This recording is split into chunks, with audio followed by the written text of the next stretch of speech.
Bismillahirrahmanirrahim. Assalamualaikum warahmatullahi wabarakatuh. Waalaikumsalam warahmatullahi Waalaikumsalam warahmatullahi wabarakatuh. Alhamdulillahirrahmanirrahim. Rabbi shrahli sadri wa yassir li amri wahlul 'uqdatam min lisani yafqahu qawli, amma ba'du. Alhamdulillah, puji dan syukur senantiasa kita panjatkan kepada Allah Subhanahu wa taala. Maka salat serta salam marilah kita curah limpahkan kepada Nabi Muhammad sallallahu alaihi wasallam. Pada kesempatan kali ini di sini kami dari kelompok yang beranggotakan saya sendiri, Hamdan Habibi, lalu ada Muhammad As'ad, ada Muhammad Farhan Nawawi, dan Muhammad Dafa, yang dimana di sini kami akan mempresentasikan salah satu materi, yakni pelaksanaan putusan pengadilan dan lembaga arbitrase asing di Indonesia. Yang dimana tujuan dari pembuatan video ini adalah untuk memenuhi salah satu syarat ya, tugas pada mata kuliah hukum internasional. Untuk itu langsung saja, untuk mempersingkat waktu, langsung saja kepada pemaparan materi yang pertama oleh Muhammad As'ad, yakni terkait dengan jenis-jenis putusan hakim. Kami persilahkan kepada Muhammad As'ad. Baik, terima kasih kepada moderator. Kita akan membahas tentang jenis-jenis putusan hakim. Maksudnya macam-macamnya itu. Pertama itu ada putusan akhir dan putusan condemnator. Untuk putusan akhir adalah putusan yang mengakhiri suatu sengketa atau perkara dalam tingkatan peradilan tertentu. Putusan akhir ini ada yang bersifat menghukum dan ada yang bersifat menciptakan. Yang kedua ada putusan condemnator. Putusan ini adalah yang bersifat menghukum pihak yang dikalahkan untuk memenuhi prestasi. Di dalam putusan ini diakui hak penggugat atas prestasi yang dituntutnya. Hukuman ini terjadi berhubungan dengan perikatan yang bersumber pada persetujuan atau undang-undang yang prestasinya dapat terdiri dari memberi, berbuat, dan tidak berbuat. Yang ketiga ada putusan konstitutif.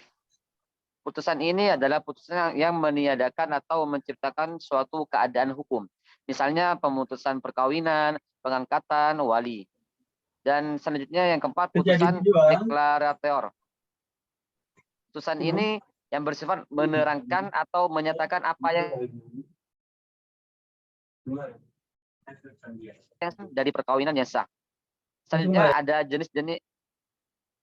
jenis-jenis arbitrase.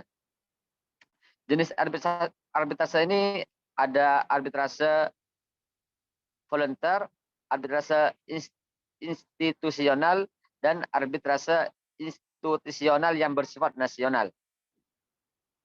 Nah, arbitrase yang pertama itu, arbitrase volunter ini khusus untuk menyelesaikan atau memutus perselisihan tertentu. Yang kedua, arbitrase institusional. Arbitrase ini sifatnya permanen karena atau yang sering juga disebut permanen dalam pasal 1 ayat Konvensi New York pada tahun 1956. Ini disediakan oleh organisasi yang tertentu dan kesengajaan atau sifat permanen ini merupakan ciri berbeda dengan arbitrase pada pertama tadi. Yang selanjutnya ada arbitrase yang bersifat nasional. Yang bersifat nasional ini keberadaan dan yurisdiksinya ini hanya meliputi kawasan negara yang bersangkutan dengan Badan Arbitrase Nasional Indonesia, dengan The Japan Commercial Arbitrage Association, dan lain-lain. Terima kasih, saya kembalikan kepada moderator. Baik, terima kasih kepada Saudara As'ad yang telah menjelaskan tentang jenis-jenis arbitrase. Lalu yang selanjutnya adalah pengakuan putusan pengadilan yang akan dijelaskan oleh saya sendiri. Pengakuan putusan pengadilan berdasarkan kepada kondisi sistem tata hukum Indonesia yang masih belum memiliki suatu peraturan pelaksanaan putusan arbitrase asing, dan berdasarkan kepada fakta bahwa Indonesia telah melakukan arbitrase rules serta meratifikasi konvensi internasional yang mengatur tentang pengakuan dan pelaksanaan putusan arbitrase asing. Perma ini merupakan jawaban partisipasi terhadap tata cara pelaksanaan eksekusi putusan arbitrase asing, yang dimana mengingat bahwa secara faktual meskipun pemerintahan RI berdasarkan Undang-Undang Nomor 5 Tahun 1968 telah mensahkan dan menggabungkan diri ke dalam Convention internasional, ternyata eksekusi putusan arbitrase asing Indonesia tetap mengalami sebuah kegagalan. Selain dari itu juga bahwa dalam Kepres nomor 34 tahun 1981, pemerintah RI telah mengesahkan dan bergabung ke dalam Konvensi New York 1958, yang dimana pengesahan tersebut secara de facto dan juga secara de jure telah menempatkan Indonesia sebagai negara yang terikat dan harus patuh serta rela mengakui dan melaksanakan eksekusi setiap putusan arbitrase asing. Namun kenyataannya masih tetap berbicara lain. Ya, setiap permintaan eksekusi putusan arbitrase asing selalu kandas di depan pengadilan. Lalu jadi menurut Mahkamah Agung Indonesia telah meratifikasi dan menyetujui untuk di bawah Konvensi New York tahun 1958. Putusan arbitrase asing ini tidak otomatis, ya, itu hanya dapat diberlakukan berdasarkan keputusan Presiden. Adapun asas-asasnya itu terdiri dari 4. Yang pertama, asas-asas kekuasaan administratif. Ya, asas ini diatur dalam pasal 2 Perma yang mengikuti pasal ini. Lalu yang kedua ada prinsip timbal balik. Prinsip timbal balik ini adalah Konvensi New York tahun 1958. Prinsip ini diatur oleh pasal 1.3 Konvensi wajib untuk setiap negara anggota suatu perjanjian berhak setiap saat untuk menyatakan pengakuan putusan arbitrase dan konfirmasi penegakan luar negeri yang didasarkan pada timbal balik. Lalu yang ketiga ada asas pembatasan. Ini diatur di dalam pasal 3 ayat 2 Perma yang mengatur bahwa putusan-putusan arbitrase tersebut hanyalah terbatas pada putusan-putusan yang menurut ketentuan hukum Indonesia. Lalu yang terakhir adalah asas ketertiban umum.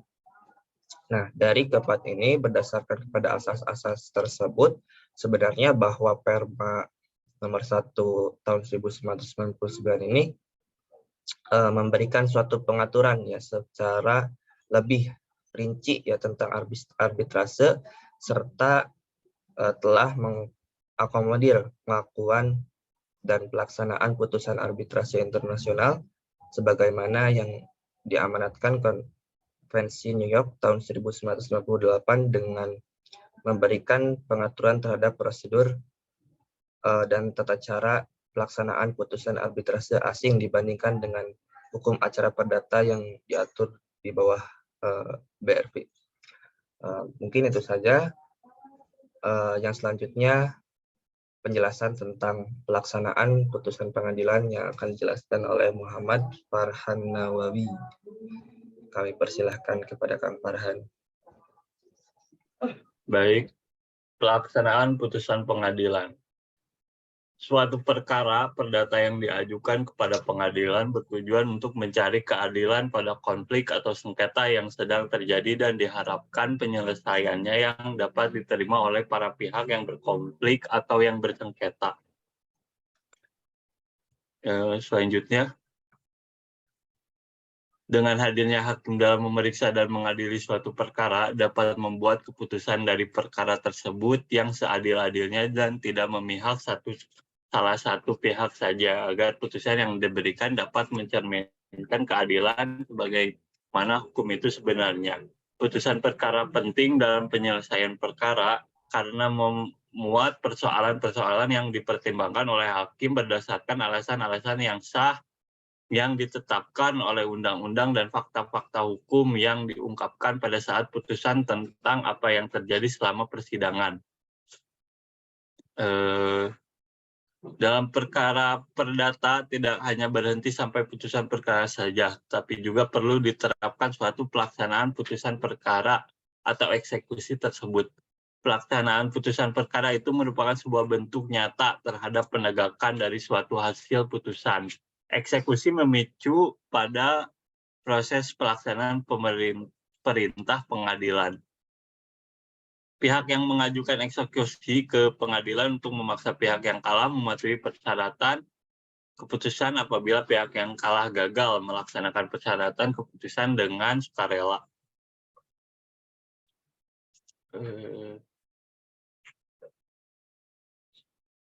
Dasar hukum eksekusi sebagai upaya pelaksanaan putusan perkara ditetapkan oleh putusan perkara itu sendiri.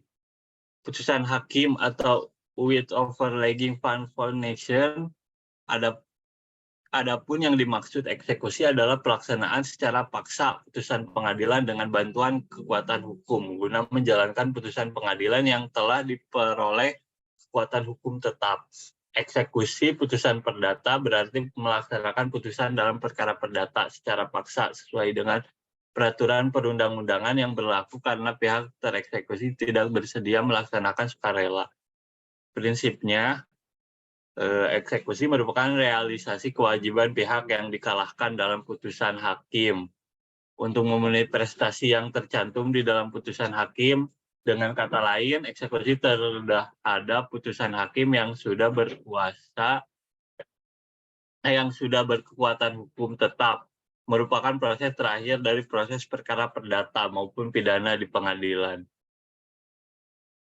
Putusan BHT dapat diminta eksekusi oleh pihak yang menang dengan catatan apabila pihak yang kalah tidak dengan sukarela melaksanakan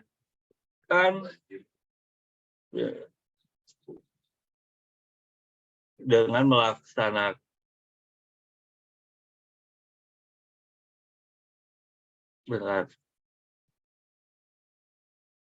eksekusi BHT astagfirullah dengan bermacam cara sehingga kadang ketua pengadilan harus turun tangan untuk memperlancar jalannya eksekusi. Putusan BHT dapat diminta eksekusi oleh pihak menang dengan catatan apabila pihak yang kalah tidak dengan sukarela melaksanakan amar putusan yang bersangkutan, sedangkan yang dapat diminta eksekusi adalah hanya putusan yang amarnya menghukum atau condemnatory. Putusan BHT tersebut dapat berupa yang pertama putusan